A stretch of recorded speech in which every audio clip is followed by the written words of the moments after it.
Hello and welcome to Dice Punks, a tabletop role-playing podcast where we focus on playing full campaigns in less well-known systems.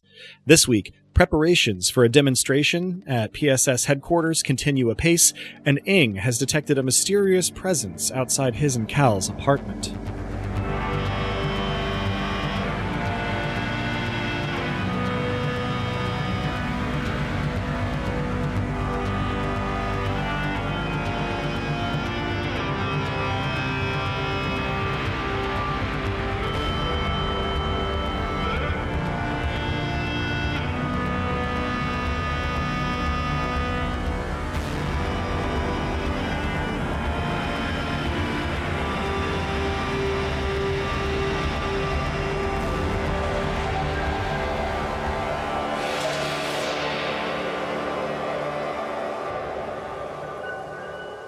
Hello and welcome. I'm Adam, your friendly neighborhood game master, and joining me are...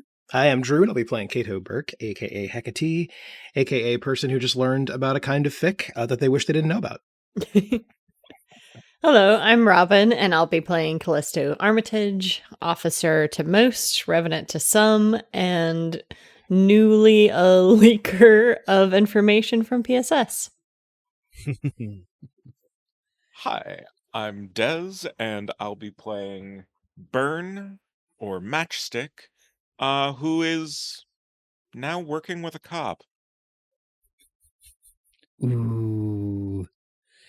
My name is Nick, and I will be playing Ing, an android. So I guess you can say that I put the ID in android, but I put the rest of the letters in too, because otherwise it's spelled wrong.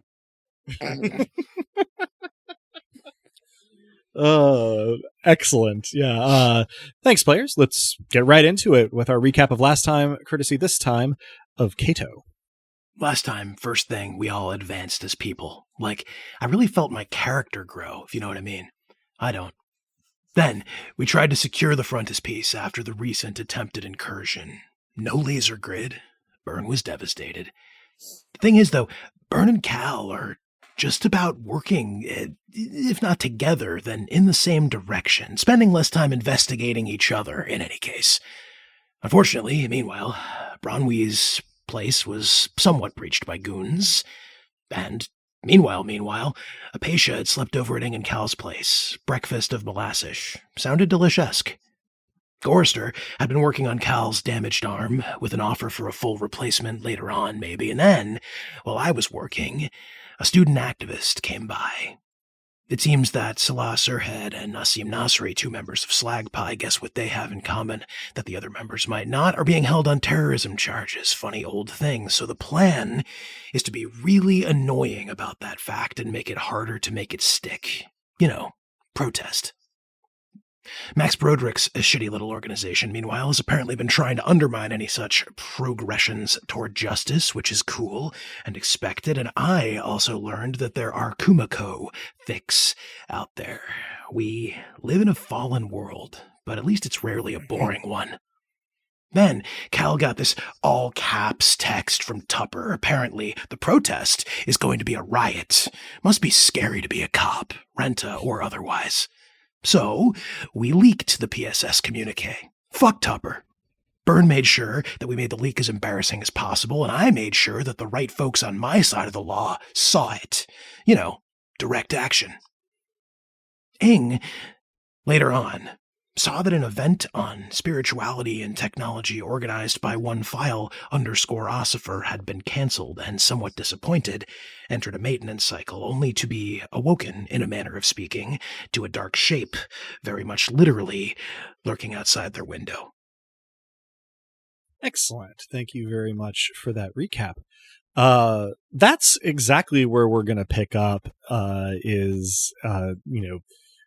Ing has come out of their maintenance cycle and detected this shape of something trying to conceal itself against, the carefully selected part of the background of the annoying and tacky mural outside of Ing's and Cal's window, and is quite a lot closer to the window than it is to the mural, meaning that it is hiding only from the point of view of your window, which is probably not comforting. So we left without giving Ing any time to react, making it rather manufactured cliffhanger, but now Ing has a chance to react. I'm going to power on my drones, and I will leave them, though, in my room for the time being, but not behind a closed door, and gradually approach the window. Okay. This is a strange question. How gradually? Trying not to come across as a threat.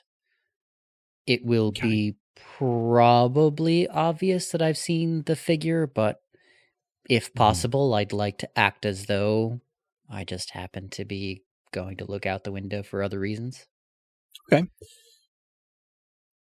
Nothing changes for your first couple of steps, but there really isn't that much space between where you were and where the window is. So, in the last half of your progress toward the window, there is, you perceive it this way, though you think maybe it would be different to human senses, a burst of cross-spectrum noise. In fact, your audio receptors barely pick up anything, but there is visible light, ultraviolet, there's radio and into the bandwidths used for things like Wi-Fi and wireless devices. It's very brief, definitely less than a second. But what it essentially does is turn everything in your perception outside of your window momentarily to what if fog could also be static. Mm-hmm. And then when that is over, whatever it was does not seem to be there anymore. I turn quickly to the swarm and send them out. Although on the very heels of that, I do also tell Tran, would you like to go see what that was? Disobey at any time if you've got the capacity to. Tran's behavior does not seem in any way distinct from how it would have been if you were undertaking this task a week ago. Right.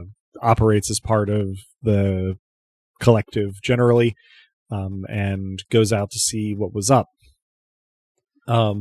Meanwhile, I'd like to exit the building while my drones go out the window. I'd like to see if I can chase down what this thing might be. All right. Yeah, so you head down and out. Your drones head just out. Get a roll from you here. First, I guess let's get a robotics roll for your drones. That's going to be clever plus robotics is +6.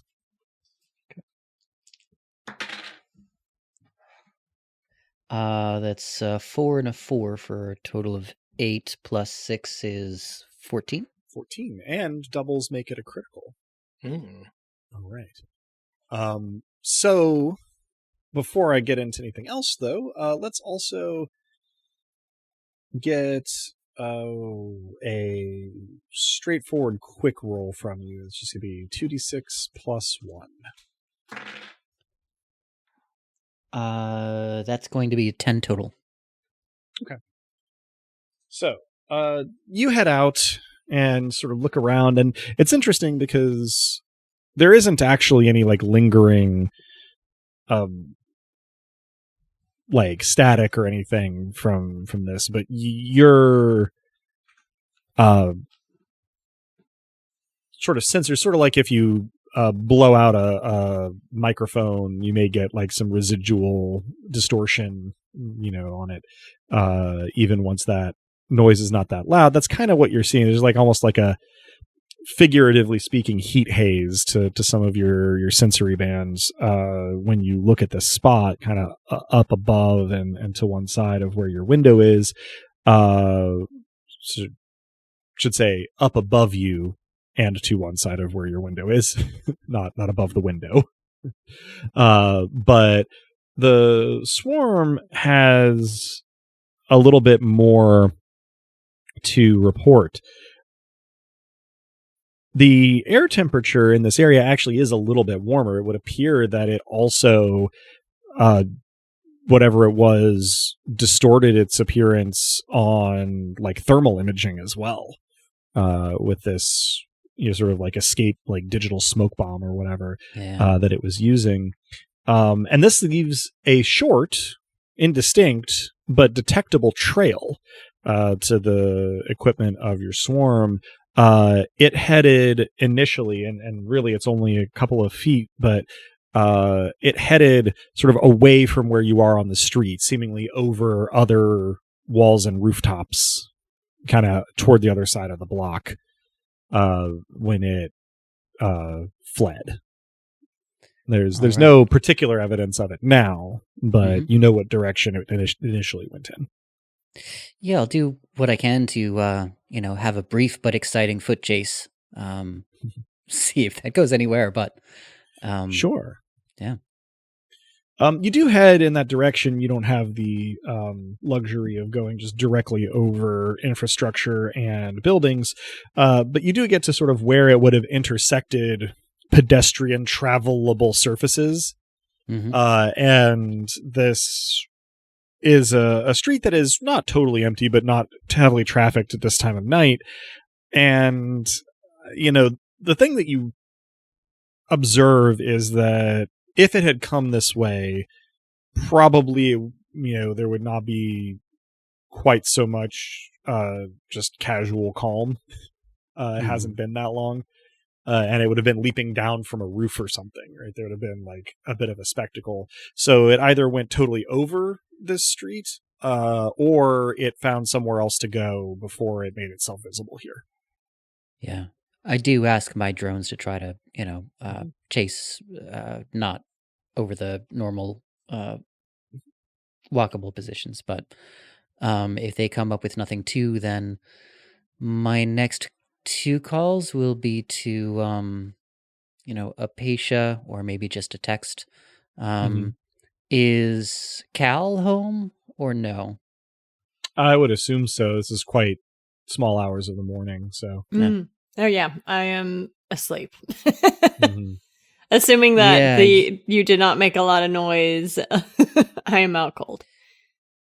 Yeah, you probably heard a lot of noise. Ing just booked it at a full sprint out the, place. I'm not sure whether he's wearing clothes or not, but he's an android, so I don't think that he really needs them. And probably, either left the door to slam open on its hinges or slammed it behind him. Yeah, so I am currently standing in the apartment in my, old ratty t-shirt and worn flannels with my gun out looking around wildly. What the window in the main room will be open, having let the drones out as well. I am leaning out the window strategically to see what I can see too. Then you will probably see Ing as he returns. The drones are not able to turn up anything in the sort of ambient noise of the city at night, and keep at it for a little while. They're not necessarily coming back with you, but yeah. So Cal, you'll probably see as Ing kind of like turns the corner around the block, coming back toward the building. Yeah, I come in at a more reasonable pace. And we could recap, but I will fill Cal in on everything. Sure. So yeah, I didn't run into it. But the drones are still out, trying to catch up the trail. But I mean, it would say no idea, but could be a dreamer, could be something else. Got too many ideas, I suppose. Would the fog, if static, remind me of anything on our list of dreamers? Not really. It is the kind of thing that you would associate with them. having encountered them once, Mm-hmm. but no specific mention of them doing this type of thing. They did have some audio countermeasures when I was trying to kind of track where they might have gone to once we backed off. So although this is a more broader spectrum, it does, like you said, it does seem like it fits. Yeah, it's very plausible that this could have been a dreamer, but no specific information linking this phenomenon to a dreamer or the dreamers generally, just a pattern, that suggests it might be them. Yeah. I'll call Apatia. If she doesn't pick up, then I'll leave a voicemail or text, whatever I think is most secure. But okay. You call and she picks up on the second ring. She does not sound like she was asleep. No grogginess or anything. Says, "Hello, Ing?" Yeah. Sorry to call so early, I suppose, but just wanted to give you the heads up that there was something that was lurking outside of the window of my the room at the apartment. Might be a dreamer, might be something entirely different, but since you were staying here the end of the night, could be that they were looking for you instead. So I figured I'd give you the heads up. Oh, well, I'm glad you're okay, and I hope that I don't have anything to worry about, but I appreciate it, because who knows, Yeah. Everything is okay, right? Oh yeah, everything's fine. Just stay safe, that's it. Sorry to bother you. No, not at all. I guess I would say I hope you get some more sleep, but I know that's not exactly the thing. Anyway, yeah, I'll let you know if I see anything unusual, but good morning or good night, whichever. All right. Yeah, see if you could get some shut-eye, I suppose. Catch up soon. Bye. Toodles. And yeah, ends the call. I'm going to put what happened in group chat. Of course, it has to start in the most dramatic way possible, which is the apartment is compromised. Followed up with the brief description of the pursuit, very sterile, almost like a incident report. Immediately after you send that first message, the apartment is compromised. You get two texts or two responses in quick succession. One being, "I have a suggestion," and the second being a matchstick that is precisely like a still of my avatar, which is something I think only Hecate would really get. Mhm. Yeah. I do get it for the record, but that's not helpful in any way.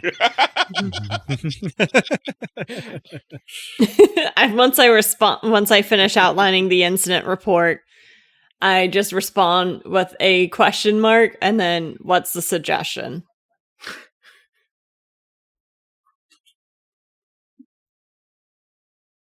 Matches are generally used to light fires. I don't know if you know this. I send just another. I send the confused emoji.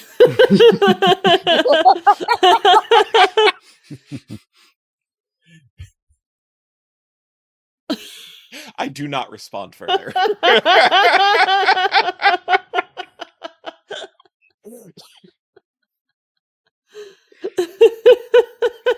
You get like the little 3 dots of me typing, and then it vanishes, and then it appears again, and then it vanishes a final time.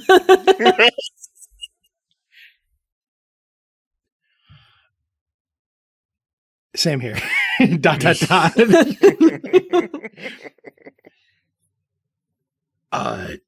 I ask for someone to elaborate or be clear? Would that be possible?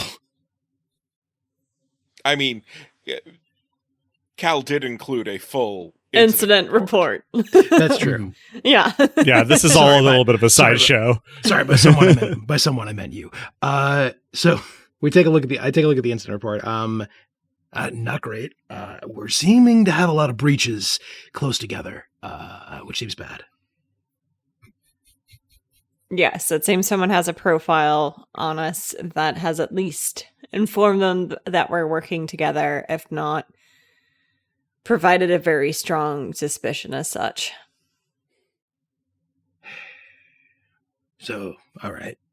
2 most urgent questions. Is there somewhere we can go where they won't find us, and who are they?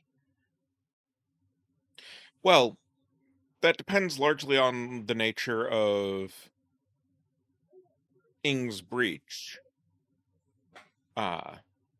If a dreamer, then, well, no. But the breach for us seems very strongly PSS related, so, like, there are, again, multiple sets of forces at work. Sure. More to be done about PSS goons than dreamers. But we shouldn't jump to company conclusions accepted. either. Well, of course. I said goons. PSS wishes they had this tech. Damn straight. So, the question is, actually, it occurs to me, can we find them before they keep fucking with us? That sounds like the next course of action.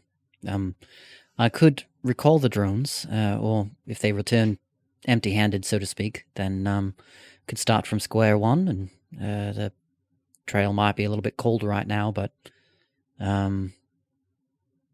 dunno.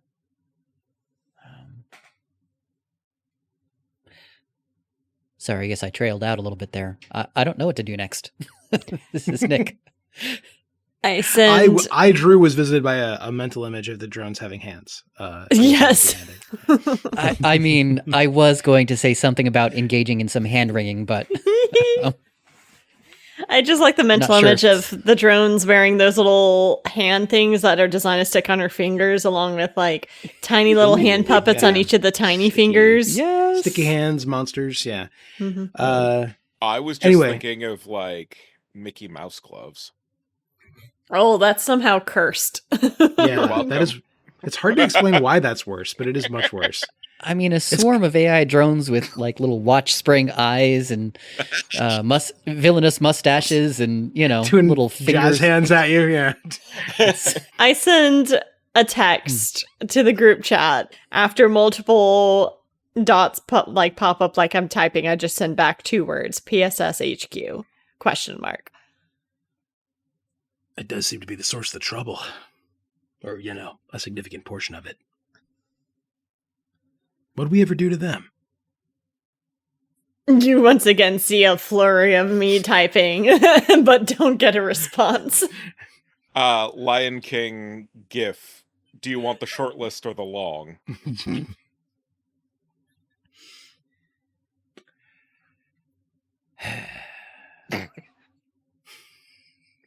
I don't know how that comes through in text, but maybe you just hear it from the other room. I was going to say... It's implied. Yeah. Cato I hear it from the records other room, and then I put the sound file into the chat.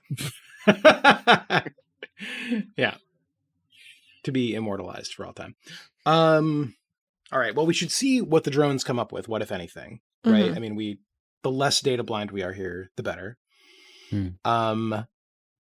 PSS is expecting a riot. Mm-hmm. Should I'll we be in the contend office soon. Sometimes it's nice when you get what you want. Are you sending this in group chat, or is it? Yeah, just I didn't do it. I was thinking out loud, but yeah, no. Okay. Pretend I did it in the Cato voice, and let's say I go ahead and say that. There's a beat before I send back, and it's in really, like, I'm using the little black dot emoji to make bullet points because I'm clearly frustrated with the limitations of text and that it doesn't operate like a true word processor. And it's the first PowerPoint bullet in point. text away. Yeah. The first bullet is get me called into Tupper's office. Won't be hard. And then the second one is get a backdoor to his computer or devices. Now we're talking. Would we need physical access to the computer to do that? Because we might have it, if briefly and surreptitiously. Or would getting on the network be good enough? Probably a burn question. You get the pointing finger emoji. Thoughts, Adam, as to whether I would need access to the computer or just the network? Probably not so much because of what you know about PSS, but because what you know about the other civic and corporate entities to which they are beholden. They will have any sort of high-level communication with Tupper isolated from the station network. Whether that will be on his more personal devices versus, something that you could get with physical access to his terminal in office just kind of depends almost equally on, the practical dimensions of which systems those are, the personal preferences of those involved, and where they were communicating before they set any of this up. It's just, not possible for you to guess without much more information than you'd reasonably have. I convey that. Exactly what you're needing to do. So, yeah. So maybe better to track Tupper outside of PSS HQ. Yeah. Thumbs up emoji. Also anything that can be done to just embarrass and or piss him off. That seems remarkably easy. Because the angrier he is, the less likely he is to be focused. He doesn't seem the sort to channel anger into productivity. I'll reach out to Mr. Choi again. Real quick, Burn, would you roll 2d6 and tell me what you get? Yeah. Double threes. So, good or bad, it's sure something. Mm-hmm. This will be something that occurs to you, as you're trying to fall asleep the next time that you are doing that. Rather than the middle of this conversation. So I guess just let me know when it should come up appropriately. What time is it? It's 1:30 a.m. Oh, in 1 to 3 hours, depending on whether there are exciting things going on, or whether it's suggested that I need to be a vaguely functional gremlin in the morning. Mm-hmm. But we can get through the rest of this conversation and handle that. So,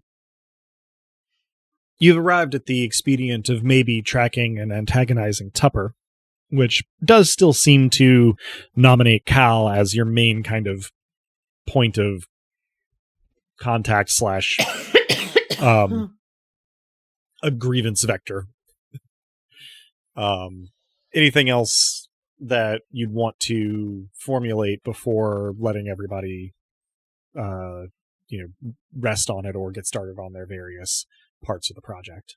I wrestle through some of the various Rubbermaid totes in the living area until I find one that has what appears to be, from the outside at least, a variety of random office supplies. And I produce 2 G-pole spirit flags and then a handful of thumbtacks, and I use them to cover the window. Mm-hmm. Easy enough, and less of an eyesore than the graffiti. Burger Kong Pride NFT advertisement graffiti mural corporate street art. I pause briefly, surveying my work, and then after a moment of thought, also pull out a Post-it note and draw the middle finger emoji, or my best approximation of on it, and then affix that to the outside of one of the flags so that it's facing out the window. Love that. It is perhaps not a precise representation of that particular emoji, but it is legible. As long as it gets the spirit of the thing across, I am happy. Intelligibility is the only rule, after all. Mm-hmm. How long has it been since I checked in with Bronwy? Because we had in kind of maintenance cycling, I lost track of time a bit. It's probably been 4 or 5 hours. Okay, I do check in again, just make sure she's all right, and that there has been no further escalation of goon incursion. I mean, you don't get a response, but she's presumably asleep. Cool. Or, if she's not in trouble, she's definitely asleep because it's the middle of the night. Yeah. I figured it wasn't inconceivable she was up, but fair enough. 1:30 is not the middle of the night. It's almost precisely the middle of the night. Says you. Look, if the night is from sundown to sunup, then halfway between those points, 1:30 is pretty close most of the time. Morning should not start at sunup. What the fuck, Adam? I don't know what to tell you. This isn't really a should thing. Yeah.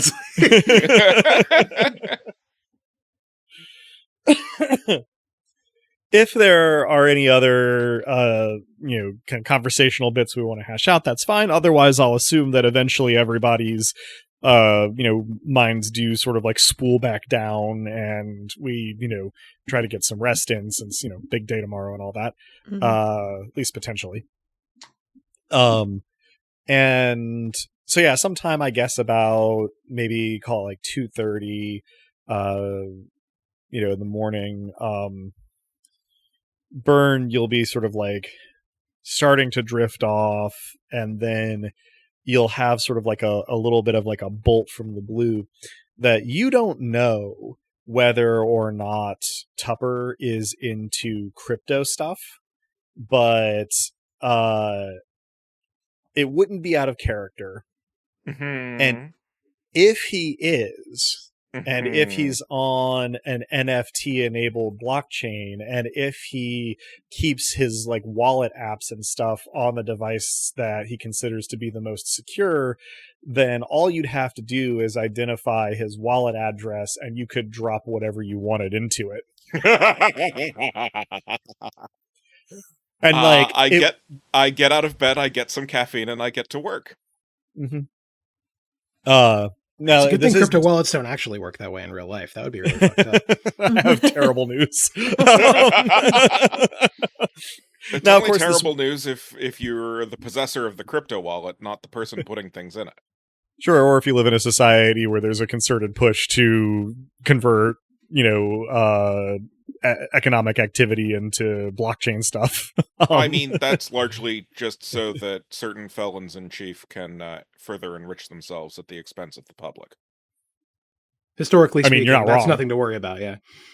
In any case, the one limitation to this plan, of course, would be that in order for it to work, will require Tupper to notice the presence of the unfamiliar token and then interact with it. But, effort to potential payoff is still not a bad calculation there. If you could, the first thing you'll have to be able to do is to identify which wallet address or addresses belong to Tupper, which depends almost entirely on how incautious and how active he has been in crypto space and which platforms he's using. So this is probably the most laborious part. It's not exactly related to like hacking per se. It's just like publicly available information that you have to try to like collate. So let's get a clever roll from you to get this first step done. This is just straight out research, really. Mm-hmm. Double fives. All right, for a total of 13, and critical at that. So, I got to come up with a name here real quick. Tupper, you find out not super quickly, but more quickly than you thought you would be able to. Does almost all of his crypto trading through one of the major like wallet and like what is essentially money changing apps used on the station called MetaMark. And this can Should have interface also within been a laundry joke. laundry joke. You know, maybe if I have to come up with another one, I'll remember to do that. So about But, wash trades, is this anything? Yeah. Exactly. So MetaMark is able to interface with quite a few blockchains, including the ones that are like NFT enabled, which helps you out. And while Tupper's account does not identify him directly, he didn't call it like PSS Boss 69 or something. He did register it using an email that is pretty easy to tie to him, kind of by looking at other accounts with that email and their activity. And you discover that he's got holdings, some modest, some tiny, nothing too huge, on a number of blockchains, including a few that can execute those little programlets that NFT stuff requires. So any one of these you will be able to, with a good enough hacking roll, you sort of interface with the wallet address and be able to plunk a program of your design. And now the challenge here is that these programs have to be teeny tiny Sure. in order to work, but that is a known factor from the moment you started doing this plan. And the good news is it won't really even require you to do any ghosting. There's no trail to be left here. It's not like you actually have to like interact with any systems. All you have to do is just make a token and then point it at the wallet, and any information you don't put in the token will not be present. Wild. So, if I could just get a hacking roll from you. Sure.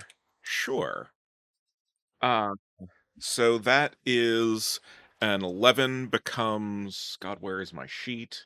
Why don't I have that open? I believe it will become an 18 once everything is clever and both hacking and specialties. Yes. So, keeping the scale on which you have to operate here in mind, what would you like this token, if activated, to do?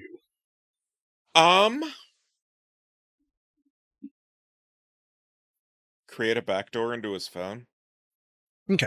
So ideally so that I can have then it just clone the phone. so have it interacting with his mobile OS. Yeah. All right. So fortunately for you, you have spent a lot of time recently interacting with mobile OS environments, like in that Terabyte Boy's phone, and in the case of the Terabyte Boys at the auction as well, way And back when cows. dinosaurs ruled the earth, and cows, actually. Yeah, good catch. And so you are chugging away at this for a goodly chunk of the remainder of the night, but there's only so much code to be generated, and once you've debugged it and checked it all over, you wrap it up in a fraudulent token, and you zap it into the most active of the NFT enabled wallets on Tupper's account, and chuckle to yourself for a little while, finishing your protein bar or energy drink or whatever was currently at hand, and basking for a moment in the self-satisfaction of a job well done. And then I crash. Yeah, everybody else I assume has been asleep, and Burn soon joins them. At the appointed times by you all, that is, we will get going with whatever you wish to accomplish prior to the demonstration getting going in earnest. I don't think we said it on air last time, but the plan is for the demonstration to really start as most of the day's classes at G-Pol end, so they can get the most student involvement. Not to say that there won't be people at PSSHQ earlier than that necessarily, just that the plan is that that's when they're really looking for, the numbers and the main activities and stuff that are supposed to catch attention, which gives you decent chunks of the day. Probably, Cal, you're going to be required to be around, if not actively present, then at least on call for the whole day. Kind of remains to be seen, given Tupper's, petty tyranny. Tupperness? Indeed. Tupperosity. Parody. Parody. I like that. Tuppertude. Because it kind of sounds like turpitude. Moral turpitude, yeah. Yeah, exactly. Thank you. You saw my vision. So probably that means Cal vocal warm up at one point. Probably Cal, you will be needing to be awake and go in and by a certain time. Cato, of course, you have the business to run. But I leave it from there to you all, exactly what Thursday looks like, at least setting out. Well, Cato at least wakes up to a note on his door. A missive, perhaps. This may be a full missive, yeah. Yeah. So I consume the missive, which I would assume is you it's telling me of your great victory. Yes, and it concludes with burn after reading. But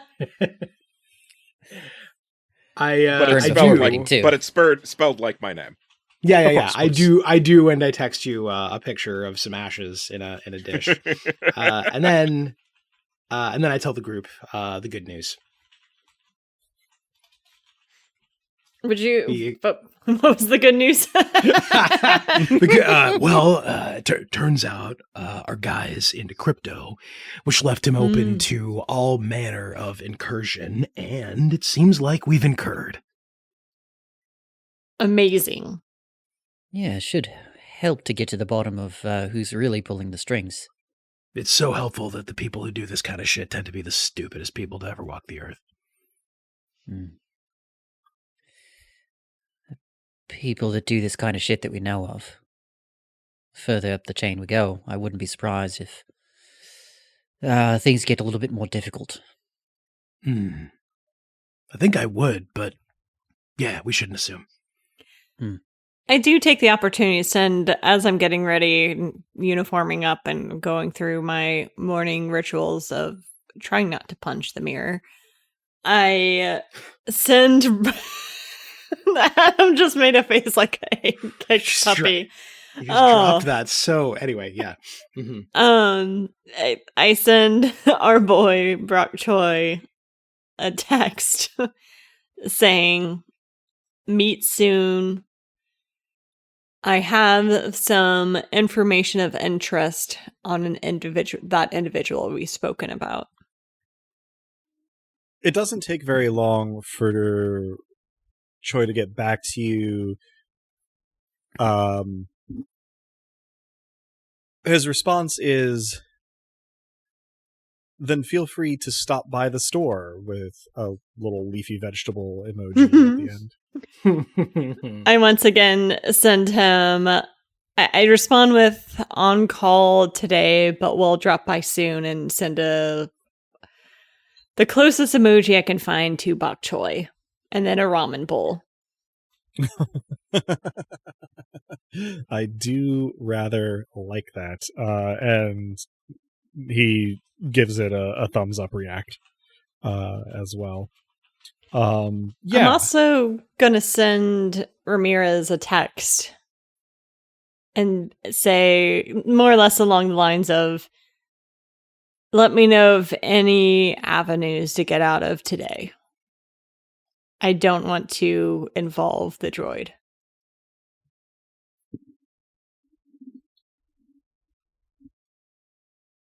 Ramirez also gets back to you pretty quickly and says, "I'll do my best, but," and then the big teeth grimacing emoji by way of explanation. I just sent back heard.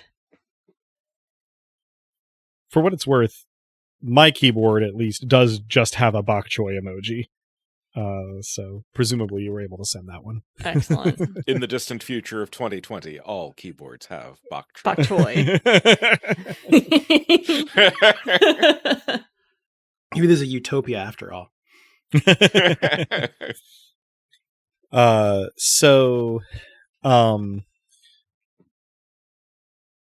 Presumably Ramirez is, on the case, but feels dicily about his, possibilities of success. Mm-hmm. Would be your interpretation of his use of that particular emoji in that particular context. But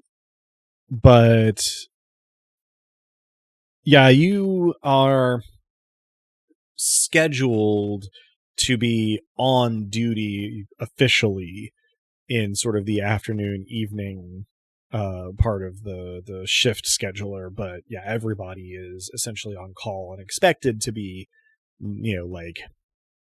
available. And probably if you had to guess, you'd get points with Tupper for being there off the clock, but that's not a Cal thing. Yeah, I don't really care about Tupper points at this point. Mm-hmm. Or any point, if we're being completely honest. So yeah, you are free to drop by Brock's greengrocer when you have the best opportunity, and presumably you hear back from Ramirez because you're on call and hey, his shop is in the neighborhood. Yeah. I may try to swing by the shop before my shift. And of course, if I'm able to squeeze it in with everything else going on, I will send him due notice that plans have changed. All right, so let's check in before we get into executing any plans here. Let's arbitrarily somewhat start by getting our intentions from Cato. You have a store to open, so presumably you wake up at a pretty predictable time. Mm-hmm. You after have a missive from the Bern. missive has been torched, the good word has been distributed. I prepare to do the legitimate business that I love to do. I arrange things. I make sure that the poster that was set up outside is still looking good out there. I think I have a stack to distribute as well. You do. I get ready for business as usual. Sure. And indeed, as usual, nobody is there right at opening. But you get some customers coming in. Most of them leave with a flyer. Will let you know if anything particularly noteworthy or unusual does happen to come up. Ing. Yeah, well, I think first and foremost, I probably wouldn't have continued my my rest cycle, defrag cycle, until my drones were back. So did they come back last night? They or did. Am I sleep deprived and worried? No, they did come back. Probably around about the time. Probably before the time that Bern was crashing. Your drones did come back. They made a fairly full sweep of the area. Unfortunately, they don't have a whole lot to report in the general direction that your mysterious shape was heading when you escaped from out front of your window. There are a number of ways in which it could have evaded street detection, and there's not really any remaining evidence of which basement entrance or alleyway or overwalk from one building to another over the street, or even just jumping. It could have gone dozens of different ways, and it didn't seem to leave much in the way of a trail. You are pretty sure that within half an hour of you having spotted it, it was not above ground anywhere in Selden District, based on your drone's scans. But it is, they were thorough. There just wasn't much to find. Okay. I double check to see, that they're all in good working order. It seems like they're okay, and then continue my rest cycle. Wake up in the morning. I think that the first thing that I do is have a bit of a heart-to-heart with Tran. Mhm. So, I array all of the drones out on the desk. Tran is there at the forefront, but the rest are present as well. So I just say, well, Tran, it seems like there's a lot going on in day-to-day life, and there's not really a best way to have this conversation.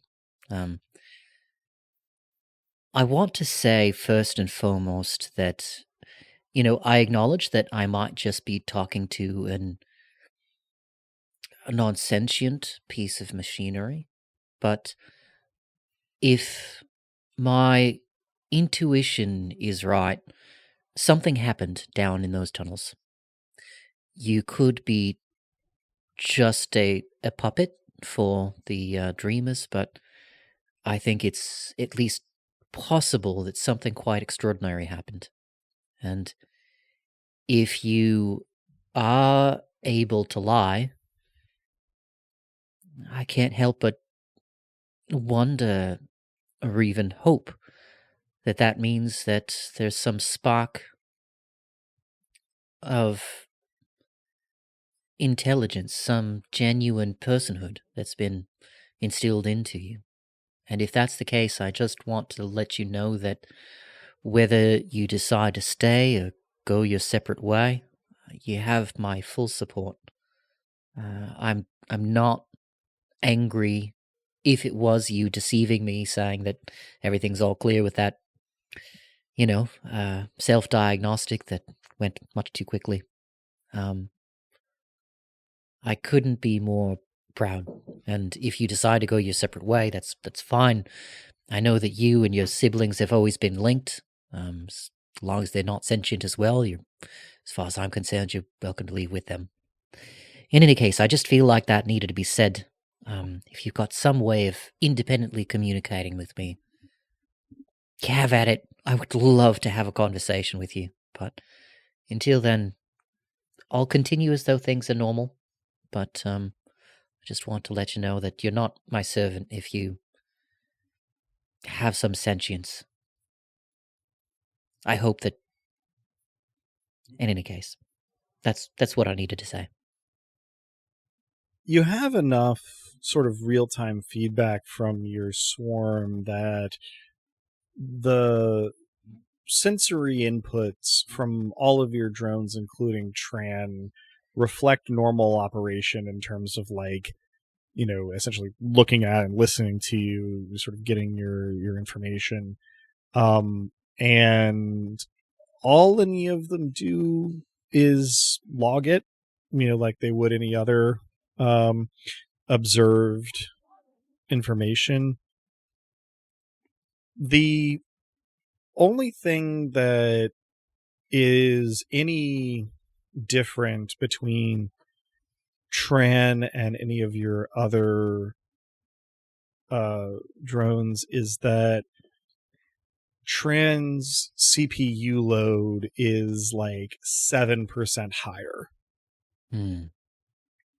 But there's no feedback, there's no communication, there's nothing particularly noteworthy other than that one relatively minor discrepancy, though it does draw your attention because it is consistent. At idle, Tran seems to be operating at a slightly heavier CPU load at present. All right. And not for nothing, but I never really had considered that it would be possible for me to be a parent. And I'm not sure whether I would qualify, even if you were alive, but for what it's worth, nothing would make me more proud if I could be part of your life and help you in some way. Yeah, no Anyway. particular response, unfortunately. Yeah. Or fortunately, depending on your perspective, I suppose. Right. Well, on with the day then. Let's get to analyzing that data, shall we? I crack my knuckles, which I don't actually have. Yeah. You know, I I do feel like like the- I make the motion of cracking knuckles, Yeah. but just make a cracking sound with my mouth. That was kind of what I was thinking. Is you're like playing a knuckle cracking sound. Yeah. Mm-hmm. Yeah. So you dig in, and occupy yourself that way for a good little while. Let's see.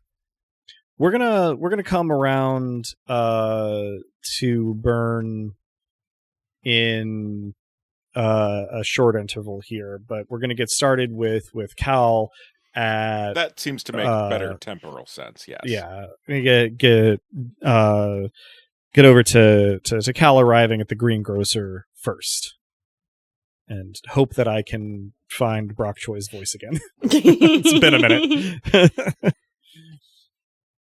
So yeah, you arrive. The store hasn't been open all that long, but it looks pretty much exactly like it does any other time you've been by. Which is to say, open, stocked, no one in evidence. I mean, other than Choi. Mm-hmm. As you come in, he waves an asparagus at you, as he is currently in the process of sorting them, into sort of like prepackaged by weight clusters. So he waves at you with an asparagus. Just one stock. Just a single stalk like a wand. Setting down the asparagus stalk, Brock Choi will turn his full attention to Cal and say, "Good morning, officer." Call me Cal. He gives you a sincere but sort of nevertheless crooked smile, as just sort of seems to be his default, and says, "Gladly. Call me Brock." Will do. Even if I think it's not your true name. But that's neither here nor there. True, and so many people have trouble pronouncing my name on my birth certificate, so I'm as much Brock as I am anyone else at this point. What can I do for you, Cal? I think we have a shared interest. And so I'd like to give you some additional information on Lou Tupper in good faith. I am certainly all ears. I have prepared like another one of those thumb drives with the sort of documentation of what I believe to be his correspondence with the Terabyte Boys. Mm-hmm. Along with some other things that I had not yet furbished Brock with in that file as well. Mm-hmm. He, somewhat incongruously, when he takes the thumb drive from you, he thanks you and then slots it into his point of sale. And there's a whirring noise as it boots into a virtual machine. And he begins to rifle quickly through the contents and oh wow, thank you. Some of the things you supply were things that I suspected or had hints of, but you always provide such concrete information, and I appreciate that. I try. What can I do for you in turn? Not that everything needs to be a transaction, but I assume this probably is. I wouldn't want to say it's a transaction so much as a query into said shared interest. He nods, sort of gesturing for you to continue. I'm curious if you are gathering information on Lou for a client or for, let's call it a personal vendetta. He makes a vague gesture with one hand and says, Nothing so dramatic as a vendetta, but I do sometimes furnish people with information on Tupper. Some people want to know, but a lot of the time I find it useful to have as much information as I can on the people who might come knocking, if you take my meaning. Understood. I can do what I am able to prevent said people from coming knocking, as I think we've discussed in the past. Mm-hmm. Indeed, and he kind of tips an invisible hat at you and says, indeed, I have had no knocks so far. But I do have a keen interest on holding crooked folks accountable for what they've done. He nods and picks up a particularly unworthy stalk of asparagus that has had some sort of damage done to it in the shipping process, and smiles, going, very much the same, and pitches it into the bin. Good. I think we understand one another. I have a suspicion. Well, it's more than a suspicion at this point. Tupper has been lining his pockets with cartel cash in hopes of eventually selling PSS. I'm keen on seeing his house of cards topple. Oh. He says this with a smile, but slightly exaggerated tone. He says, but, my dear Cal, that would potentially see your job go away. Wouldn't it be the first time? I can empathize. Well, I have frustratingly little solid information I can offer you compared to what you have brought me. But, well, if you're open to my own surmise from circumstantial evidence, among other things, in addition to actual solid information, then I have reason to believe, or suspect, perhaps is a better word, that Max Broderick, Event Horizon, the office on the edge of Selden District? Regretfully. Spoken like someone who's met the man. More times than I care to admit. It is not a secret that he is getting some of his operating funds from corporate benefactors. They tend to hide behind one or two shells, but it's widely known.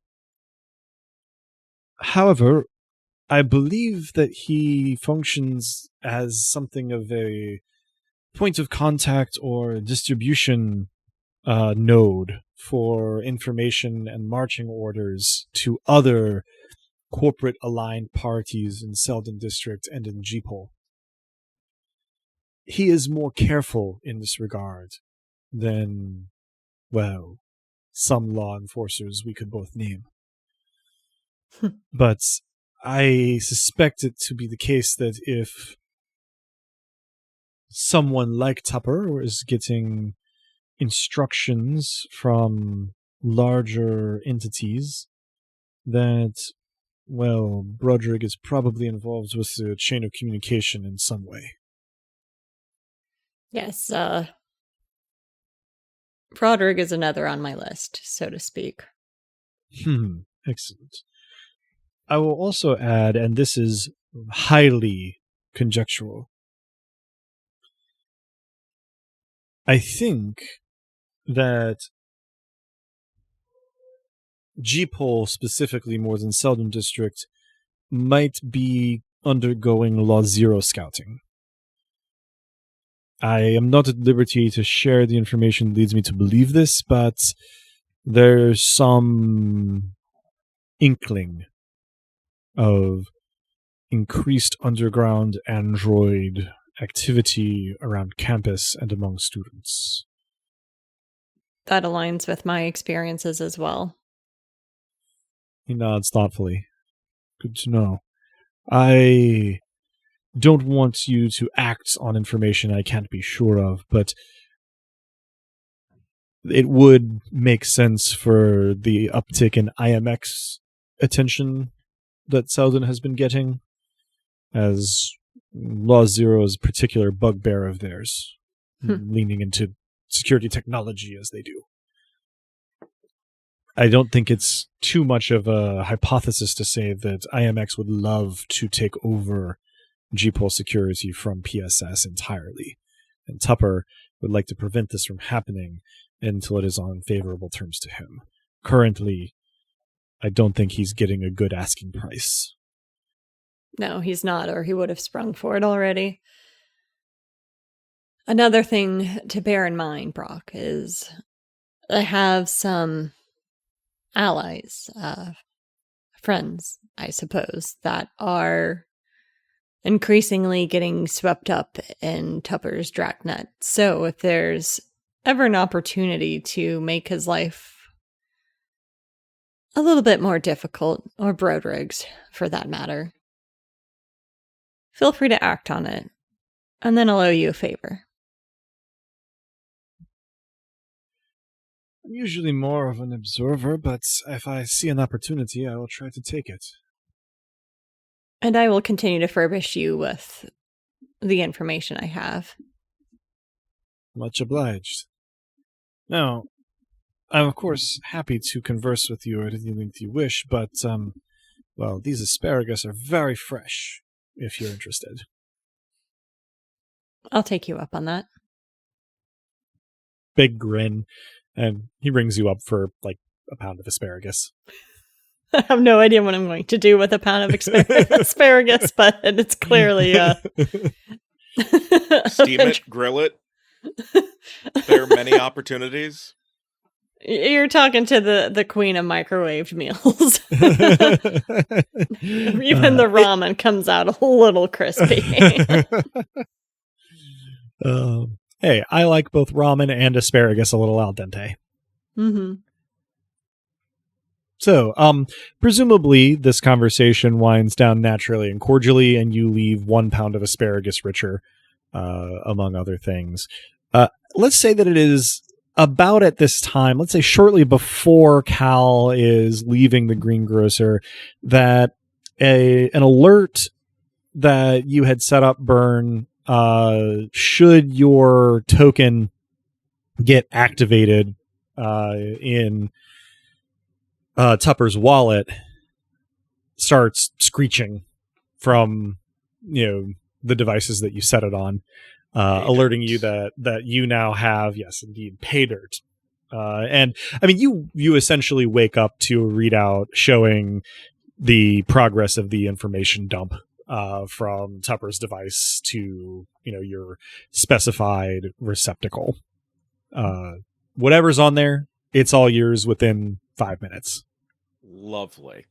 But it would seem that Tupper recognized that the token wasn't one that he was aware of, but nobody told him that all you should do if you see scam tokens is hide them, as he interacted with it to burn it, which of course required his app to interact with the code, and away to the races. Once I complete the transfer of information, I scrub everything related to the token. Mm-hmm. Yeah, like I said, doesn't actually take that much.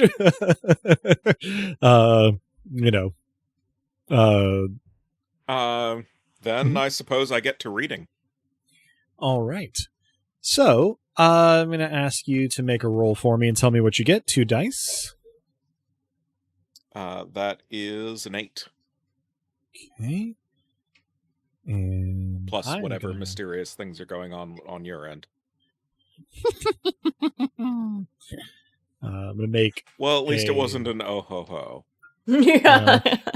So you begin to look through this information, and given that it's like essentially a clone of this mobile device, you've got apps and registries sort of as the most available thing, and it's desperately quotidian. Apparently Tupper plays a lot of this world's version of Candy Crush, but the sort of next little thing that you sift through is communications, emails, texts, calls, and he has a sub-signal level secure messaging app. So on the continuum between our worlds, like WhatsApp and Signal, it's like 2/3 of the way to Signal. Doesn't have a great reputation among actual security-minded folks, but has like a lot of features that even, onboard messaging apps don't have. And you've got all of it. And one of the things that immediately catches your eye, and I say immediately, this is probably the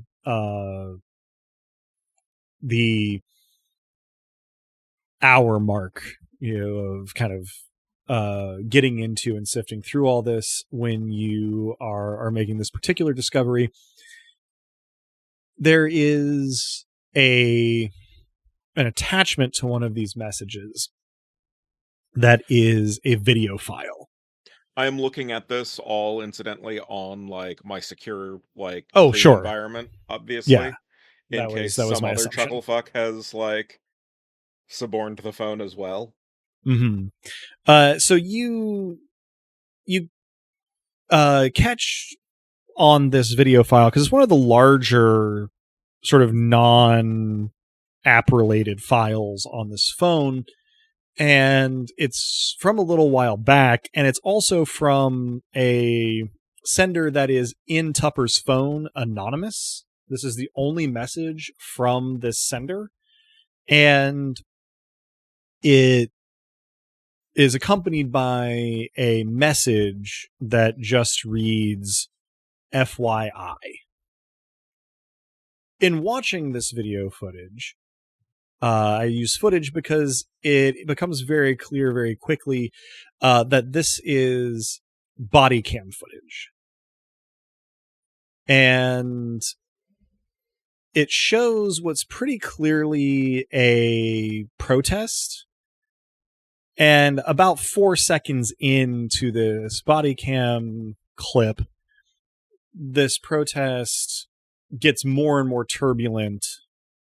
The wearer of the body cam in this footage is sort of both up close and personal, and you can hear the person's voice sort of issuing orders to other law enforcement around them that is pretty unambiguously advocating for escalation.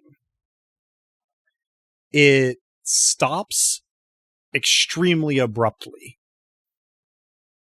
right around the time that this particular camera's viewpoint is starting to get very kinetic.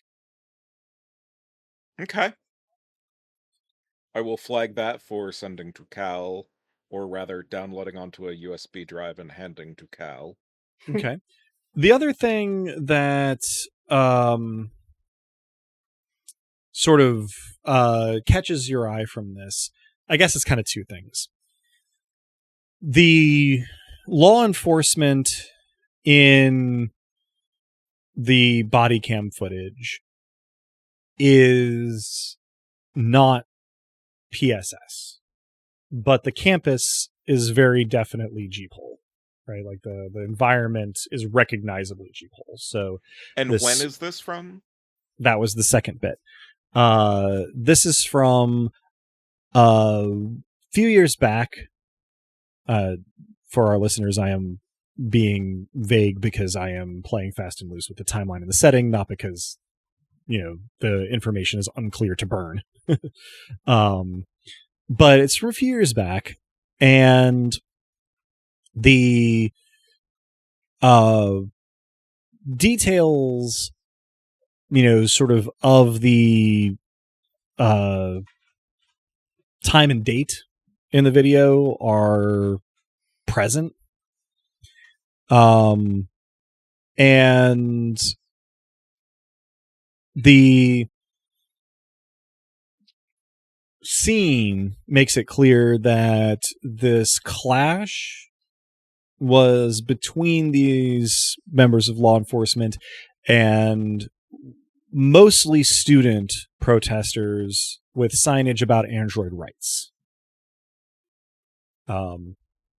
If it is helpful, it is footage from 2016, 4 years ago. Okay. Roughly. Not precisely. Fun. You do have the date. Yeah. If you wish to, sort of get that's a further into follow-up for this. later. Continuing on through the Mhm. contents of the phone, hopefully at least something communicative and or incriminating. Sure. So there are some things that you very much expect to see. Unobfuscated communication with IMX representatives, basically confirming what, if not you personally, then members of the party will already have suspected about IMX leveraging the fallout from the auction and subsequent fire to lean on Tupper to hand over security contracts for Selden District and G-Pol to their automated services. Tupper compromising by,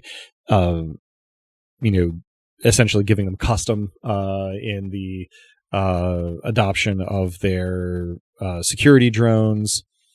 In PSS's operations, him complaining about this in a number of cases. There are obfuscated communications with a couple of other parties that appear to confirm your theories about the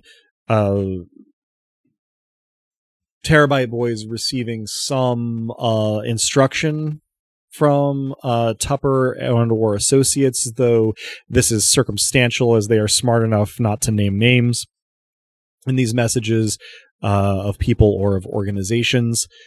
There is conspicuously no mention of Law Zero.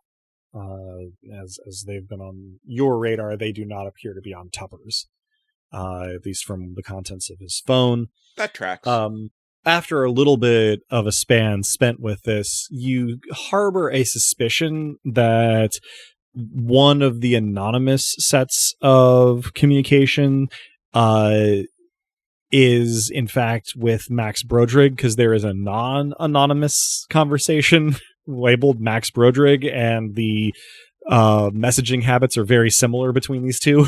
Mm-hmm. The non-anonymous communication is mostly Broderick complaining about security and damages to his establishment, and the anonymous ones with who you suspect is Max Broderick are frustratingly intelligently vague references to expectations and hopes for how this or that might be handled, and most of it's just what's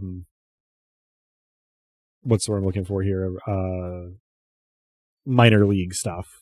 Is there any mention of Cal or of the Frontispiece? So, good questions both.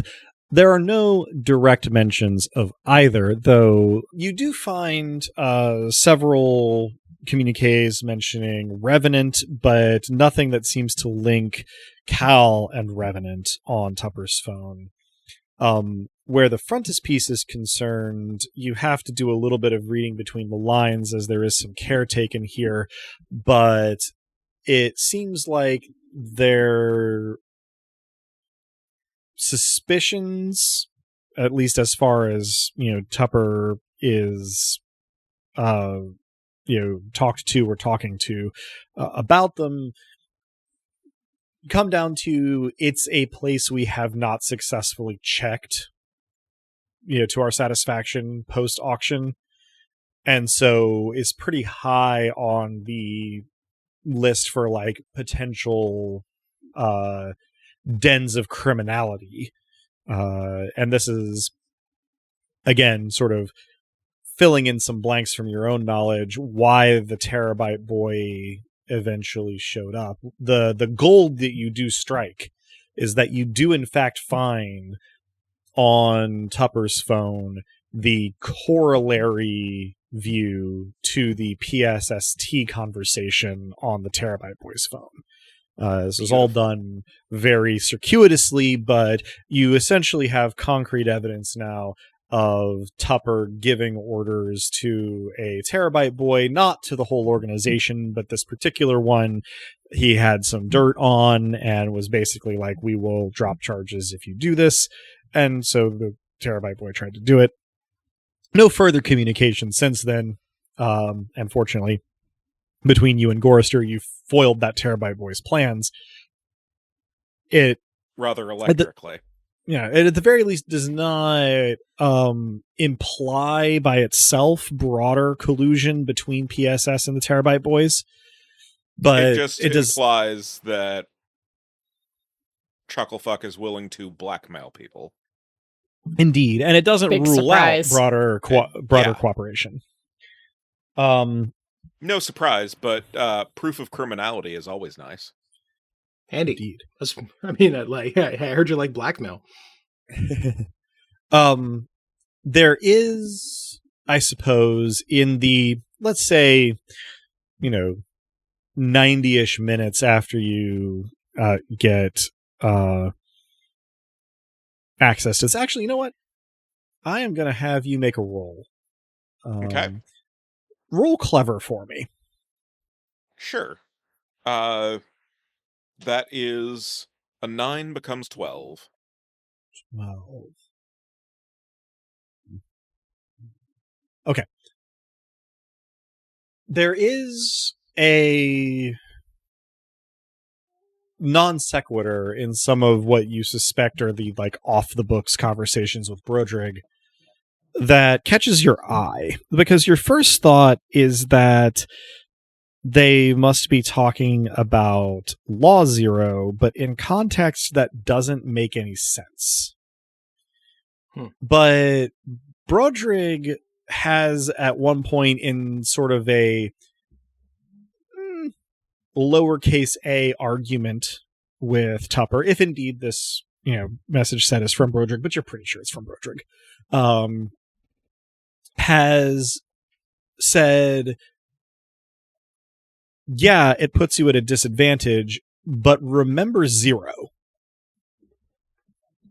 And Tupper falls into line afterwards. With that clever roll, what happens is this kind of pings on something. In your sifting through information about PSS in connection with your investigations into Cal, you actually remember coming across somebody named Zero.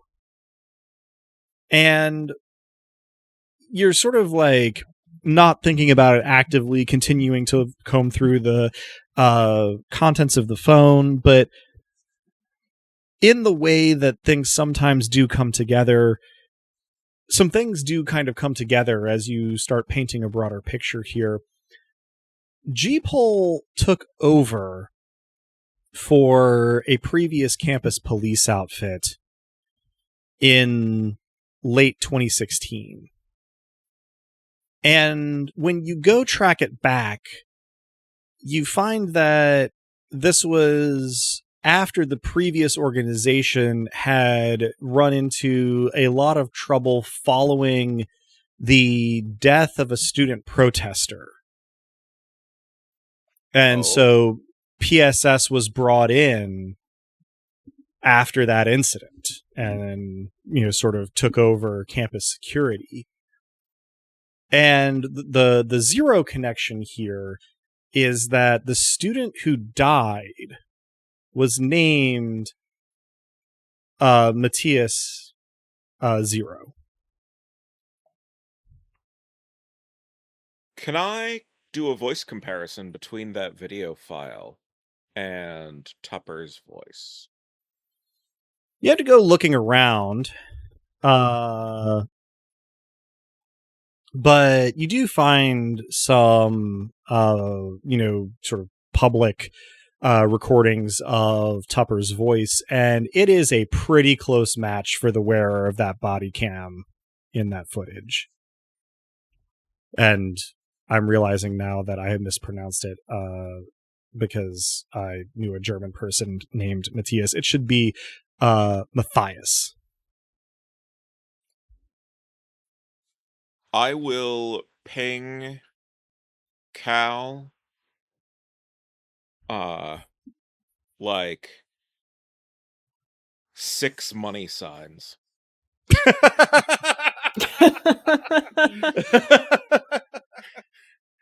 I respond with a do tell. In person. And then the message is deleted. Do I have time to swing by before my shift starts? Yeah, this has taken Burn, a couple of hours, but it's still at this point kind of mid-morning, the notification having woken Burn up quite a long time before they would have otherwise roused. So yeah, you should have time to swing by. I mean, Tupper could beep you, so to speak, at any point, but so far has not. I send a text on my way. On call, could be called away at any point. Understood. And then would obviously use a like a roundabout way of arriving and then enter through one of the back entrances. Mm-hmm. I will hand you the thumb drive, which now contains not only the video file, but also both sides of the PSST conversation, as well as the recording of Tupper's voice just ambiently. But then I will play for you the video and highlight the time and date while, floating on another screen is news coverage of the student death. You don't get through the entire video before I make a strange guttural sound and leave the room. I close everything down as you do that. Like, shit, are you okay? No. This is now, for our listeners' sake here, given the layout of the frontispiece and the paucity of separate rooms in it, taking place in 8 feet away from where Gorister is working a soldering iron. And imagine Stu easily trying to ignore. Oh, has not given stricken- any indication that he is aware there are other people in the room. That's how you make employee of the month after month. Yeah. Employee of every month. No, I've gotten one. It's on record. It's on record. That's canon. Where am I while this is happening? Am I still up front in the frontispiece? I would assume so. At this point, actually, in the morning, you've probably gotten a couple more visitors than usual as folks are sort of out and about more today than they might otherwise be on a class day. Some folks have taken a flyer, others have come in already aware and just been like, yeah, I'll be waiting around for a minute. So, and then, bought a paperback of, something kind of apropos to read. So yeah, you're not slammed, but you're in the front for this. So, I mean, jumping back in, we pick up on Cal's no. Can you describe for me the shape of the problem?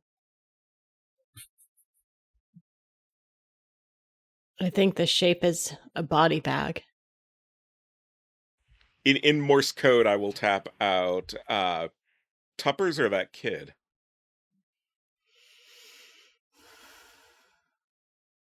Hopefully soon, Tuppers. Yeah. You don't know. Nope. I think you think that I know more than I actually do. Which, like, is a thrilling estimation of my researching skills, such as it were, but you're operating as if I have information I don't. Yet, perhaps, but, like, you are always welcome to share what your deal is. If you want to. He didn't seem familiar to you? Correct me if I'm wrong, Adam, but he didn't seem familiar to me, yeah? I'm not even sure I know who the he in this particular instance is. The kid. Presumably Matthias, then, Adam. Indeed, yeah, no, I don't, I guess, know for sure that you've had a, like, labeled image of Matthias at this point to like, react to. Yeah, no. I have to go to work. Sorry.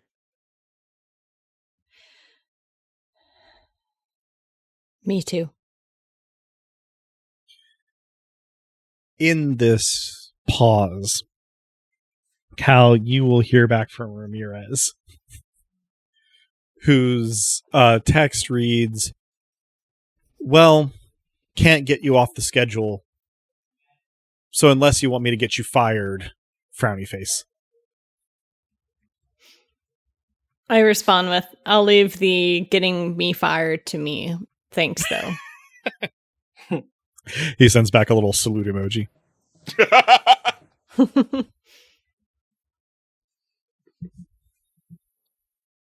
Pretty much moments after you leave, assuming you have, Mm-hmm. I will just monosyllabic curses in, like, 7 different languages.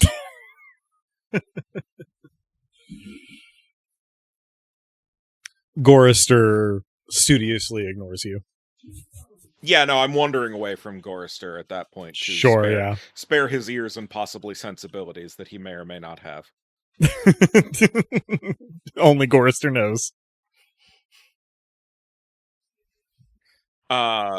And if Cato does not react to the polyglot invective, I don't think Cato is in a place to hear the polyglot invective.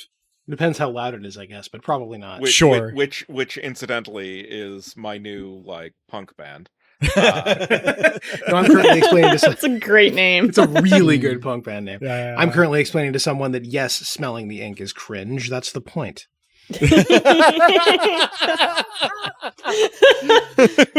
You're getting a sage nod back from a 19-year-old. But then I am looking up who this kid was. So, looking it up, this kid was a G-Pol student, somewhat obviously. Right. And, you know, you get that it gives you sort of a wealth of information, given that you have not a whole lot of scruples about looking through anything available, theoretically secure G-Pol student records. You find that you know, this was a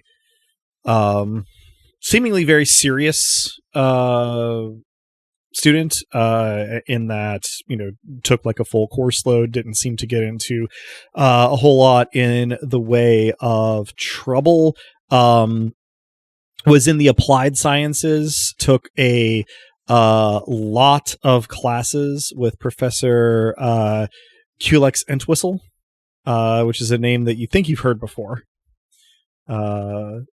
And though, you know, not in anything particularly important. necessarily. What a name, though. And let's see. If you'll allow me to exercise a little bit of authorial control over your character's actions here, and do let me know if this runs counter to your intentions. One of the last things that you cross-reference here is the frontispieces own records. Here. There's no Matthias Zero, but there is a Matthias. Matthias Armitage. Yet. Cato, you're page to the back. Now, I know you don't mean it this way, but the very first thing that my brain came up with was like the boom boom in like a department store, and then actually, Cato Burke, please come to customer service. It's not dissimilar from that. Fair enough. It is over the PA. It is official sounding and bland enough to, like, not arouse customer suspicion, per se. Point of clarification. Cato, did you know there was a PA in your store? Absolutely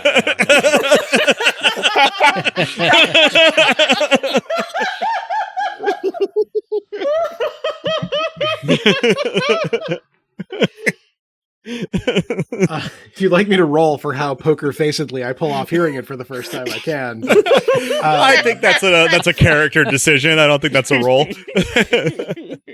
I definitely do a little jump, but then mostly eyebrows are raised after this. I finish the sale of the paperback quickly, if that is possible. Sure, this person was going to buy How to Blow Up a Pipeline anyway. Cool. Nice callback. Excellent. Yeah, very good. I usher this person out. I put up the out to lunch sign, lock the front door, and go to the back. Yeah, so within about 120 seconds, Cato has arrived to Burns' little hackerspace. You rang. Also, we have a PA. That's not really the most important thing right now. I have a feeling. What's going on? I think I figured a variety of things out a bit too late. Oh? I think Tupper may have been instrumental in killing Cal's brother. Oh, shit. Did Cal know that? I don't know.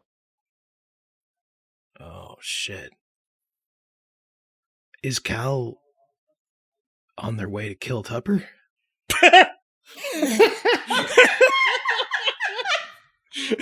It didn't sound like that, but I can't have it completely off the table. Okay. Good, I think. I mean, better to kill them together. This is a lot to take in. And what you found from the wallet thing, it was like clear. Shit. I will play the video and highlight the news segment and the voiceover of Tupper for the voice comparison. Also, at this point, I'll check for any sort of obituary that Matthias may have had. Mm-hmm.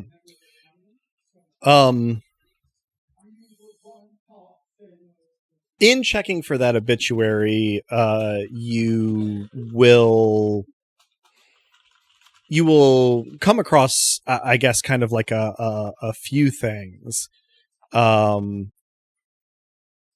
The obituary itself is very just short and straightforward, but there is actually other news coverage around the same time, not extensive, but it quickly becomes clear, even at a glance, that Well, I suppose it becomes clear if you are a news media skeptic that there is an effort to essentially justify Matthias's death. A lot of what is said is about playing video games, kind of implying a propensity towards violence. There's a couple of remarks about him being isolated. The phrase lone wolf comes up in one journalistic piece. There's a little bit of a shock, jump scare, I suppose, that one of the pictures used in one of these pieces has him carrying a frontispiece bag, something, Cato, that you haven't sold in a little while, but was sort of something you had a limited merch line when you were sort of first getting the store up and running. But in that photo, the jump scare is that you recognize the hoodie Matthias is wearing in that photo as one you've seen Eng wear. The last little detail that comes up is one of the pieces in talking about Matthias playing video games includes, somewhat suspiciously in terms of journalistic ethics, his gamer tag, which was Revenant, spelled with a 3. Shit. It couldn't have been I sold that many of those bags. Do I remember Matthias? Seeing his picture gives you a faint tingle of recognition, but this was not somebody that you dealt with frequently. Clearly came into the store, but was seemingly just one of the any number of students coming to get their textbooks who picked up the bag. Mm-hmm, mm-hmm. Okay. I wish this were such an anomaly that it jumped right out, but I mean, God, this kind of shit happens, doesn't it? Have you also seen Eng wear that hoodie? I think I've seen Eng wear that hoodie. Yeah. Probably means Yeah. it came from Cal. Yeah. I should have thought of this before I had to break into your conversation to do it. But of course, one of the things that would be in the obituary is actually like the statement of like is survived by is a thing that's in obituaries quite a lot. It is noted the only relation that's noted is that he's survived by his mother. Yes. Oh. Then. Yep. Not a brother. Not a brother. This does explain a lot. Much later than I would have preferred. Yep. Okay, so how sure are we that Cal is not on their way to kill Tupper?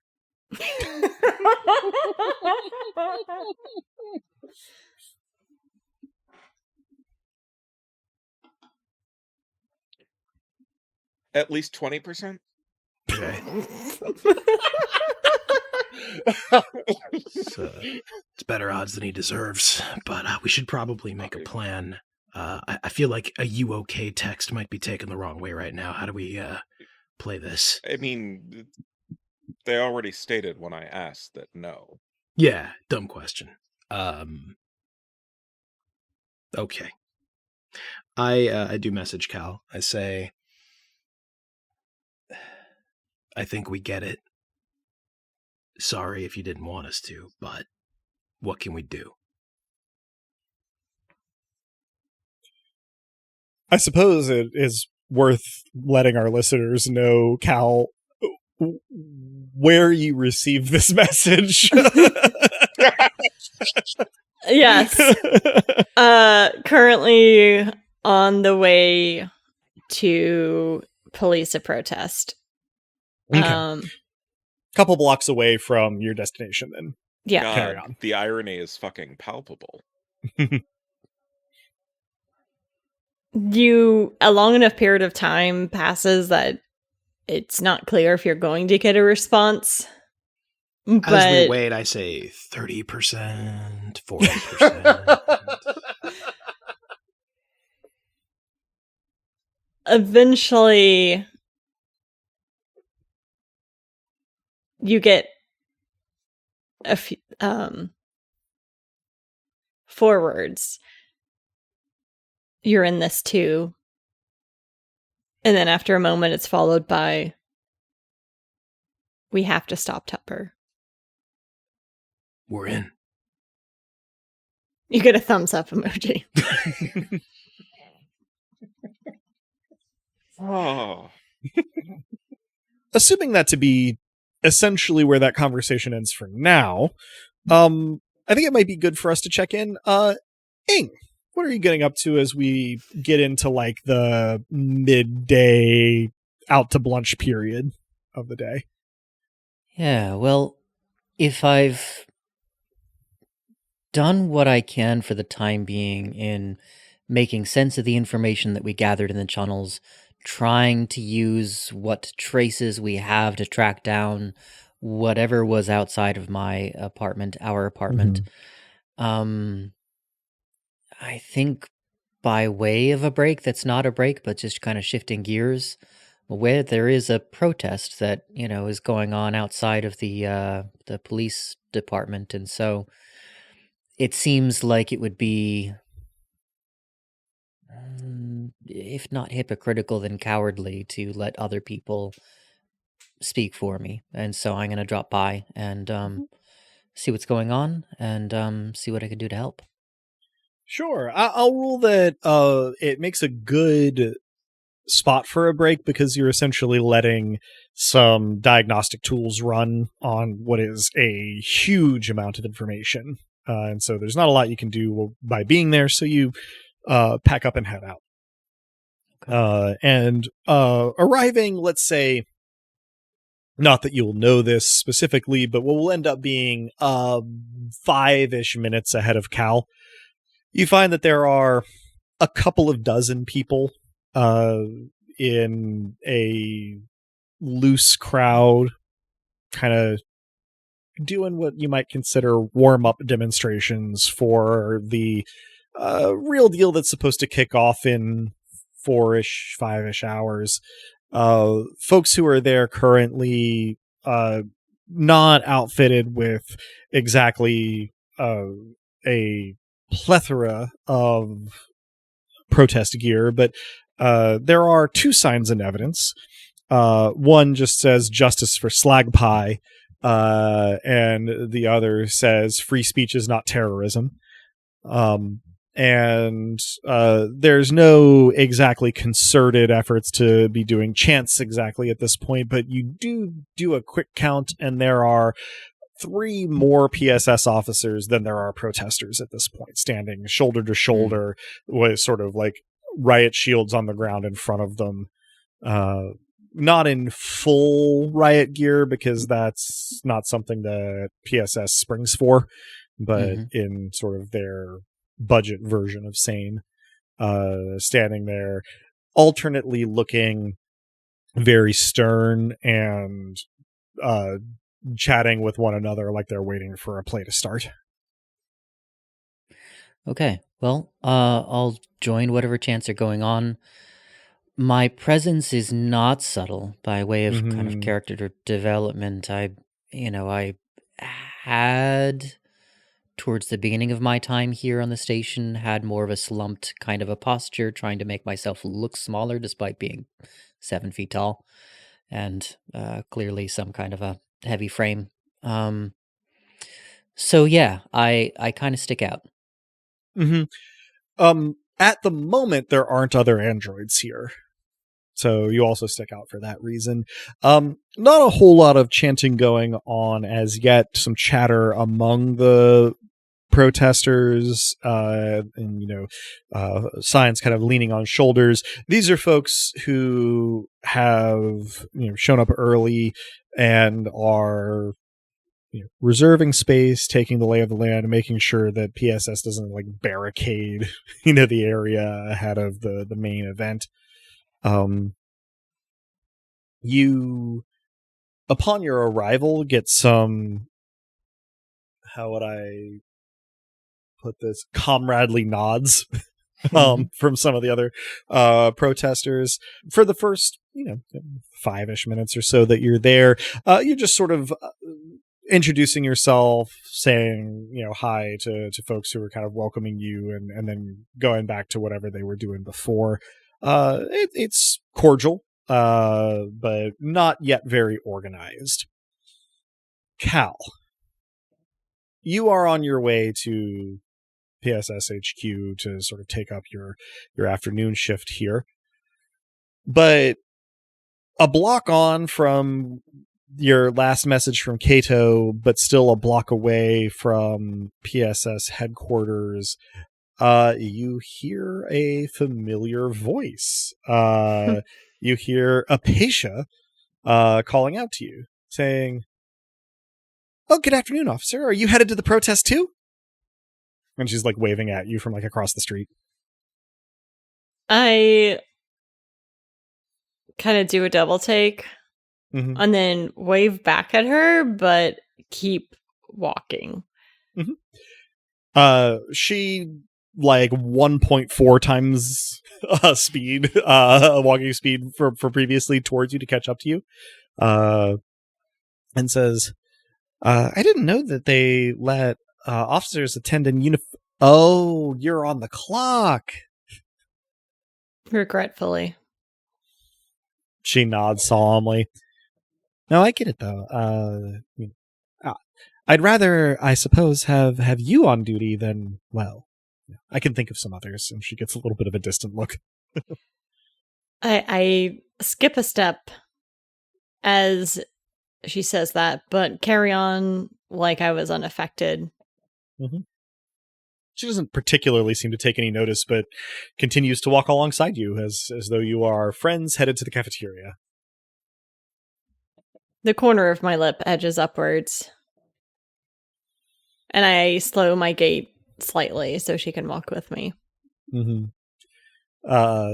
She, walks the majority of the block, just sort of in, at the very least, what seems to be on her end, and you're the arbiter on your end, companionable silence. But before you arrive at the, sort of intersection that marks your destination, she gently puts a hand on your shoulder to sort of stop you as she turns to face you, and it's up to you whether or not you allow this to happen. I do. But she holds up 2 fingers, and she says, "Okay, look, 2 things. First off, I'm really sorry about biting you the other day. I'm glad it looks like your augment has gotten fixed. I'll make it up to you at some point. I know you don't care, but don't worry about it, kid." Yeah, I'm not worried. Anyway, second thing. Be safe. And then she gives you a big smile and heads to the gathering protesters. Before she leaves earshot entirely, I call after her, "Be safe too. Keep them safe." She, without turning around, kind of smiles over her shoulder and gives you a emphatic little thumbs up. A real life thumbs up emoji.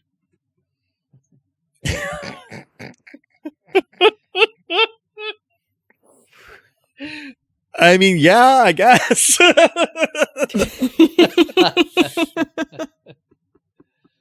You are around 3 minutes early for the start of your shift, which means that Tupper is glaring at you from the steps behind the actual line of duty officers, as though you were late, which you were not.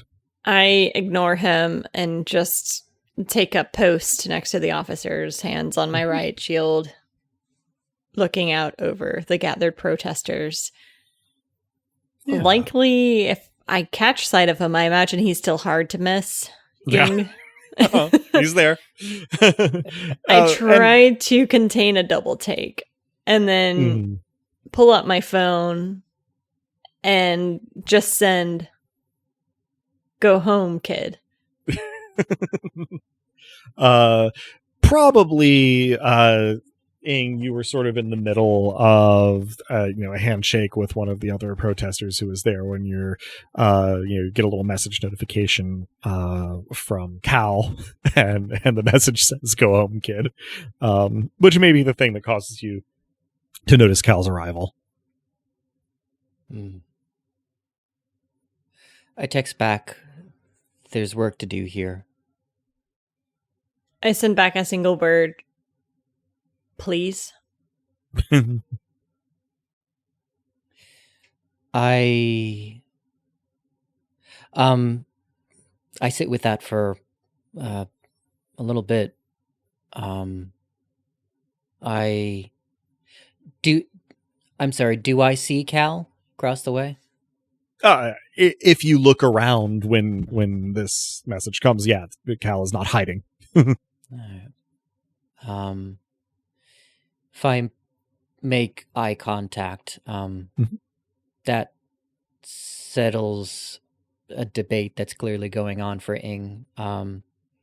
He claps some shoulders in solidarity and steps back from the crowd. Okay. Stepping back does accord you space to notice that the crowd is growing, not rapidly, but a pace, as sort of the lunch, kind of overlapping lunch times of students and folks who either don't have afternoon classes or skipping their afternoon classes are showing up. It's a slow acceleration of the rate of attendance here, and a few more "Justice for Slag Pie" signs sort of make their way in as you step back.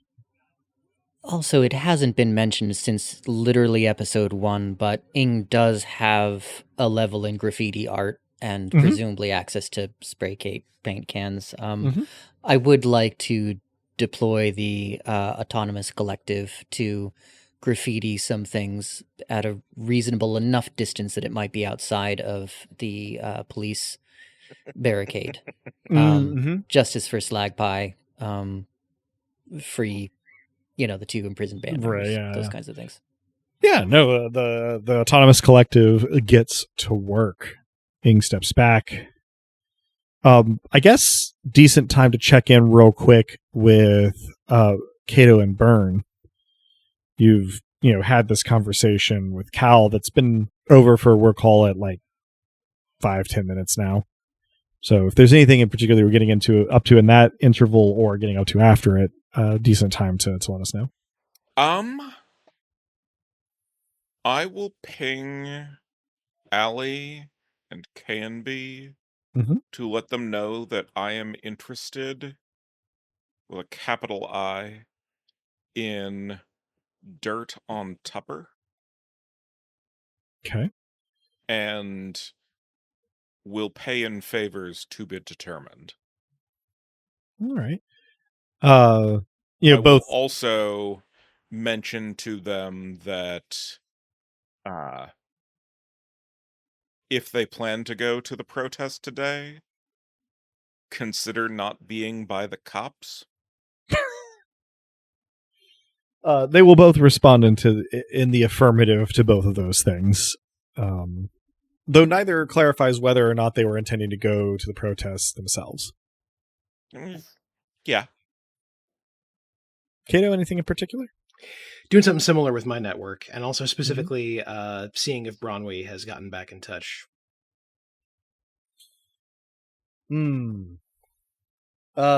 Yeah, I guess I kind of overlooked. Bronwy probably would have gotten back to your middle of the night text, once she was up and going.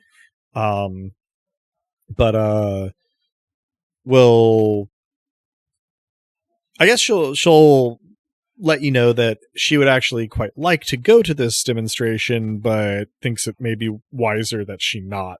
And so her plan is to lay low. Yeah, rule of thumb, if you're currently being invaded by goons, maybe you lay low. Fair enough. We'll keep you in the know either way. Yeah, she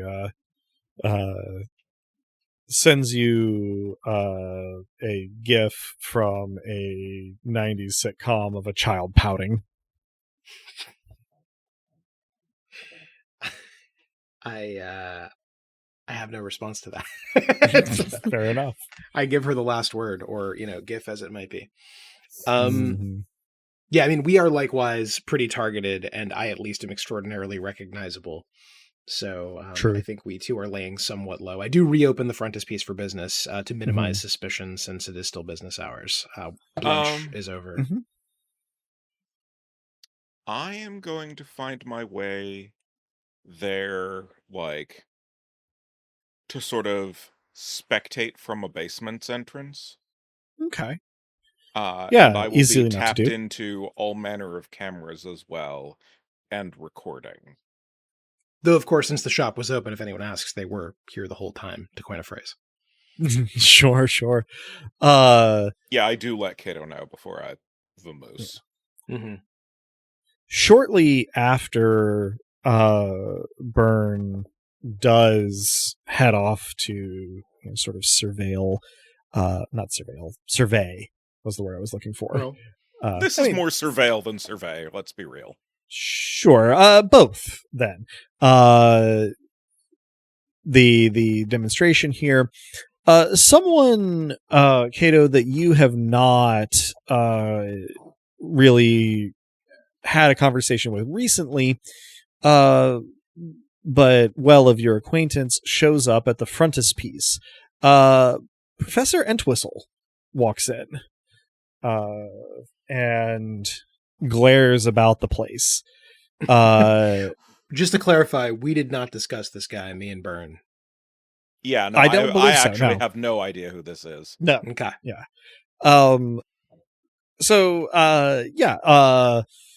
Professor Entwistle walks in, glares about the place, and then strides up to where you're standing, Cato, and says, "Can you believe that the university does not want me to go to the protest?" What? But you surely have something to teach the kids. You've been going to these things since, time immemorial. That's what I said. I suppose you're sitting this one out as well. Yeah, not for lack of interest, just for, taking on a mentorship role, I suppose. Why did they say they didn't want you there? Well, this one wasn't exactly spontaneous, and they, I suppose, predicted that I'd want to go. But they don't want me to antagonize that dime store Pinkerton. Tupper. Yeah. Who else? No one. Everyone. Too many. But mostly him. Why don't they want you to antagonize? The guy's got a temper and he's an idiot, but why Well, now? he works for them, and they seem to think that I'm unreasonable in some way in my interactions with the buffoon. Anyway, Might be. Well, yeah, I was maybe what's called for, but I'm glad you showed up here if you couldn't be there. Can I help you with something, or are you just here to, justifiably howl at the moon? vent mostly. I figured you also would have a reason to stay behind, and was in danger of wrecking my office if I stayed there. Damage to innocent furniture, never a good thing. The kids know how to make a good flyer still. That's not nothing. I tap the remaining pieces of the stack. He looks wistfully at the flyers. It's good to know, So about Tupper, Hmm? I know you hate him, and look, you're a man of some taste, so that makes sense. But I don't know that you and I ever talked about why, like, specifically. I guess maybe we hadn't. He trails off and then sort of straightens himself up and says, I mean, there are myriad reasons to dislike the man. He's jackbooted thug and petty tyrant and a egotistical, narcissistic... I already used buffoon, didn't I? You did, yeah. Boor. Yeah, boar will do. Great, yeah. What possible other reasons could we need? I guess I was thinking those characteristics are common to a great many aspiring Pinkertons. I didn't know if it was less about, personal qualities and more about specific incidents. Teaching a while, one sees things, I guess. Gives you a look and lowers his voice and says, well, I can trust you, right? Of course, I say, almost affronted. He nods and he says, suppose anybody would have said the same, but I do think I can trust you. It's just that, well, I had a student, you see. And, I mean, had you asked me, I suppose, the day before, I wouldn't have thought that this student was anybody particularly special, but the only student I've really ever had will die on me, and it was all Tupper's fault. Wait a minute. Which kid are we talking about? Tupper's faults? Okay, hold on. I lock the door. We are once again out to blunch. There's a lot of blunching going on around here.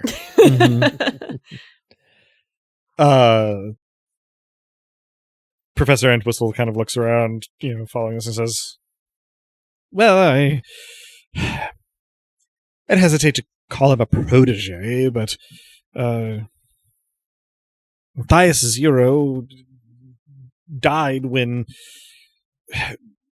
Tupper was in charge of the police response of the previous regime, and well, it was... The university remains completely agnostic on the matter officially, but it was Tupper's orders that escalated things. Shit. That's well above standard thug behavior. Murder's not really too strong a word, honestly. He nods. He says, I can't prove that it was Tupper personally exactly doing the physical actions involved, but I've always blamed him for it. And, well, I mean, it's personal, yes, but it's also, he was at fault for a horrendous, murder. I mean, there's no other word for it. That's the word. Obfuscated by the structures of state. Look, we're both anarchists. We both get it. He nods very emphatically. God damn, you've been sitting on this for a while. I mean, look, not that you're shy about Tupper, nor that you should be, but, I mean, how the hell does this guy come to something like justice? Professor Entwistle looks a little dejected and says, that I'm afraid I don't know. I suppose that I perversely hope that he sends out the tank today, because I feel like it would backfire on him, but I don't want anyone to get hurt by it either. No, unless the backfiring is pretty literal. He snorts a laugh. He sighs, he says, it's good to be able to just commiserate with someone about this. I should be out there. 15 years ago, I would have been out there. I know. I'm glad you came here, if you couldn't be there. This is the second best place to be for, someone who gives a shit. Yeah, well... He looks a little hopeful. He says, far be it from me to overdo anything, but I don't suppose you have brandy or something around? I don't know if we've ever established that, do I? It is entirely up to you. Yeah, I'm going to say I do. Brandy or something. Yeah, and or something comes out of the cabinet. This has been roughly simultaneous with some other things that have been going on here. So time dictates that we are winding down in our session here. So I think that what we will start to wrap up on is that the increasing trickle of people into this demonstration carries on apace. And in the time that it's taken for, for instance, Ing to turn his attention mostly to the autonomous collectives, pro-social vandalism, and for Byrne to get into position and, take up their self-appointed task, and for this conversation between Cato and Professor Entwistle to take place, the size of the assembled crowd has roughly tripled. Now got like a real stew going, if you'll excuse the turn of phrase. And it looks like this is going to be the trend that continues through the afternoon. The more people that arrive, the tighter my fingers get on the top of the riot shield. Mm-hmm. I think that's actually a really good image for us to, spool down until next time on is Cal's knuckles getting whiter and whiter on the riot shield. So there are a couple things for us to take care of here. For one, everybody gets an experience point. Party member goals have been afoot, so everybody gets 1 XP. And if you have cash on hand, we're going to need to roll for that, since we've had enough of a duration here. We didn't draw attention to it on air, I don't think, but as a small business owner, I got 2 cash today for a current total of 4. So that's what's at stake. Anybody who has cash on hand should roll a d6 and lose that much cash. Okay. If I don't have cash, do I have to roll? You do not. You do not have cash. You have to roll. I think I've got 2 cash, but that was as of episode 18, so some time has passed. I don't believe you spent it on anything. Okay. I lose 4 cash out of my 2 cash. Then you don't go into negatives. You just lose the cash that you had. It doesn't go nowhere. It goes to like maintenance and utilities and stuff like that. Mm-hmm. I rolled a 3, so I now have 1 cash. Okay. Yeah, you're, let's say, doing things like restocking after the textbook rush at the beginning of the quarter and things like that. I also really want to know what the good professor knows, so I'm going to have to replace that brandy or something. So, Indeed. It reminds me it's always good to have something on hand. Yeah, well tied in.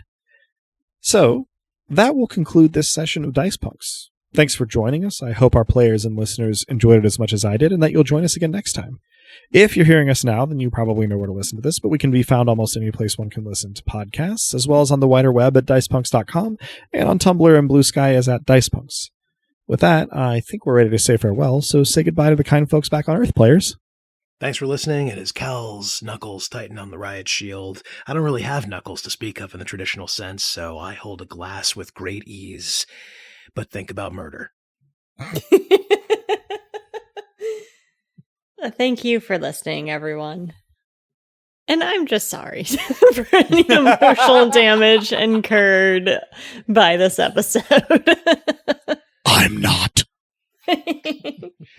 Thanks for listening, folks, and some knowledge is its own price.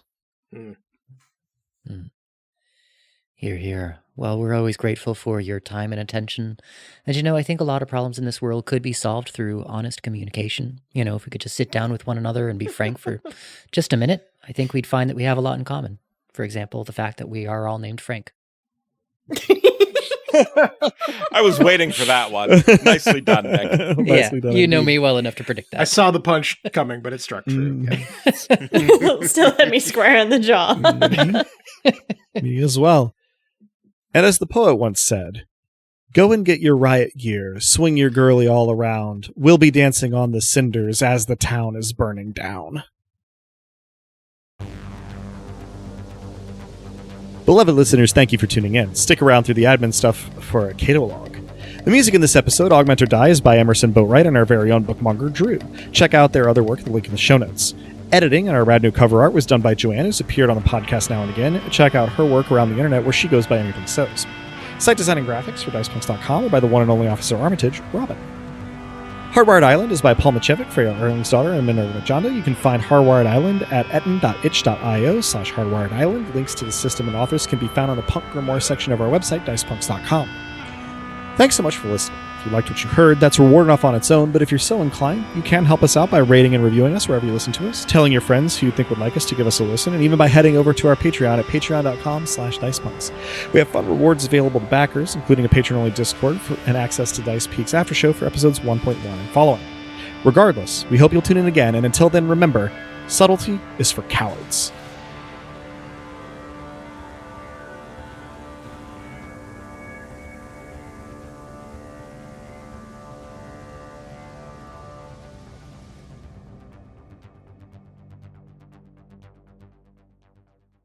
Today it's going through old messages.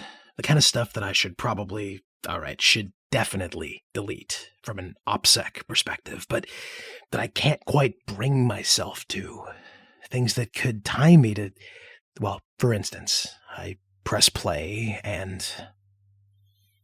I'm told that this will find its way to you, whoever you are, whatever you're calling yourself now. Well, good. That's the main thing, that you hear me out. You do owe me that much, I think. Can't possibly know. No, you do know how you've disappointed me. The fathomlessness of it. But what you can't know is that you already failed.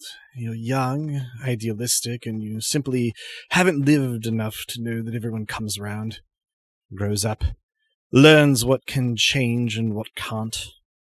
Someday you'll never thank me. You wouldn't give me the satisfaction, would you? But you'll know I'm right, and I'll know you know it. I just want you to live long enough for that. You do owe me that much. Your mother died today. Well, she didn't die, but it was a close thing. This protest is a beast. You've seen the state of the stock. That in itself is violence. That is violence. She was weathering a damned siege, and her little... Whatever it is you are now. Whatever you've decided you've always been. You weren't here. You aren't here. Just come home, won't you? Before it really is too late for one or the other of us. Whatever sort of trouble you're in, you know damn well I can get you out of it. Give me a reason to get you out of it. I really should delete this. I know I won't, though. Hello and...